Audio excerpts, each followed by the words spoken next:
भारत के संदर्भ में इंडिया और भारत शब्दों को लेकर विवाद उनकी उत्पत्ति और आधिकारिक दस्तावेजों और भारत के संविधान में उपयोग से संबंधित है।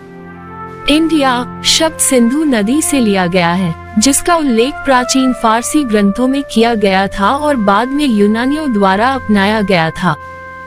ब्रिटिश औपनिवेशिक शासन के दौरान भारत शब्द का व्यापक रूप से पूरे उपमहाद्वीप को संदर्भित करने के लिए उपयोग किया जाता था, जिसमें वे क्षेत्र भी शामिल थे जो अब पाकिस्तान और बांग्लादेश का हिस्सा हैं। दूसरी ओर भारत शब्द के प्राचीन ऐतिहासिक और सांस्कृतिक अर्थ हैं। इसकी जड़ें संस्कृत महाकाव्य महाभारत से मिलती हैं, जिसमें इसने एक पौराणिक प्राचीन साम्राज्य का उल्लेख किया है।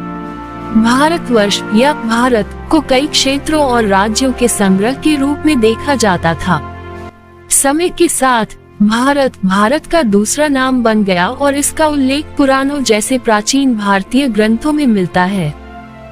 दो शब्दों को लेकर विवाद काफी हद तक इंडिया शब्द के कथित औपनिवेशिक या विदेशी मूल और इस दावे के इर्द गिर्द घूमता है कि भारत एक अधिक स्वदेशी और सांस्कृतिक रूप से निहित नाम है।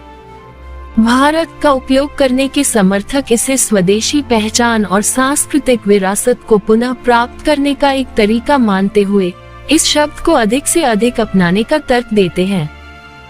हालांकि ये ध्यान रखना महत्वपूर्ण है कि भारत को दशकों से अंतर्राष्ट्रीय स्तर पर व्यापक रूप से मान्यता प्राप्त है और इसका उपयोग किया जाता रहा है।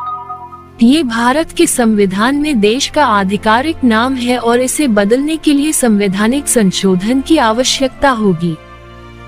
इसके विपरीत संविधान के अनुच्छेद में इंडिया के साथ भारत का प्रयोग किया गया है और देश का नाम इंडिया यानी भारत रखा गया है। यह मुद्दा भारत में बहस और चर्चा का विषय रहा है।